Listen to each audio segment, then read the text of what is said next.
ലേശം നല്ല തറവാടത്തിൽ പറഞ്ഞു.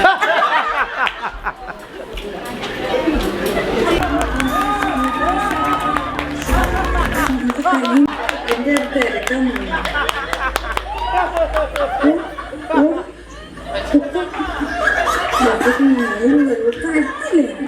നിങ്ങൾ വേണമെങ്കിൽ എന്നോട് കൂട്ടുകൂടാ, അല്ലെങ്കിൽ പോകാം. ഞാൻ ഒരിക്കലും നിങ്ങളെ പിടിച്ചാൽ ഇങ്ങനെ വെക്കത്തില്ല.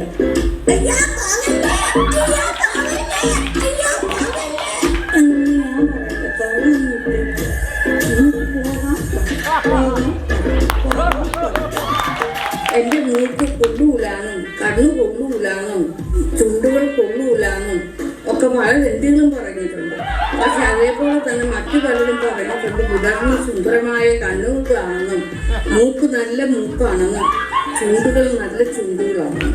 കാരണം എൻ്റെ മൂക്കും കണ്ണിനെ കുറിച്ചൊക്കെ എനിക്ക് നല്ല മടുപ്പുണ്ട്. വായു കയറണമെന്നുണ്ടെങ്കിൽ ഇത്രയും പോകുന്ന മൂക്ക് തന്നെ വേണം, എന്നാലും നല്ലവണ്ണം വായു കൊണ്ട് കൊടുക്കരുത്.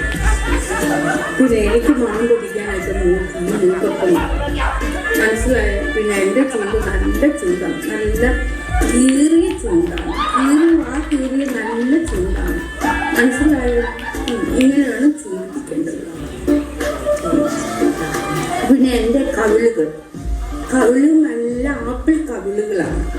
പിന്നെ കണ്ണുകൾ വിടർന്ന തെല്ലി, പണ്ട് തന്നെ എല്ലാവരും ഉണ്ടക്കണ്ണി എന്നാണ് ഉപയോഗിക്കുന്നത്. പിന്നെ പറയുന്നത് സെക്സ് അപ്പീൽ കൂടുതലുള്ള കണ്ണാണ്, വശീകരിക്കാൻ നല്ല വശീകരണയോഗ്യമായിട്ടുള്ള കണ്ണുകളാണ് എൻ്റെ പലരും പറഞ്ഞിട്ടുണ്ട്. അതൊക്കെ സൗന്ദര്യബോധമില്ലാത്ത ഒരു നെല്ലികൾക്കും അത് മനസ്സിലാക്കും. എനിക്ക് വർഷങ്ങൾ കൊണ്ടറിയാം, എൻ്റെ ക്ഷേത്രത്തിൽ വന്നിട്ടുണ്ട്. എൻ്റെ മനോഹരമായ ദിനങ്ങളായിരുന്നു. നമ്മള് നൃത്തമൊക്കെ ചെയ്തിട്ടുള്ളത്.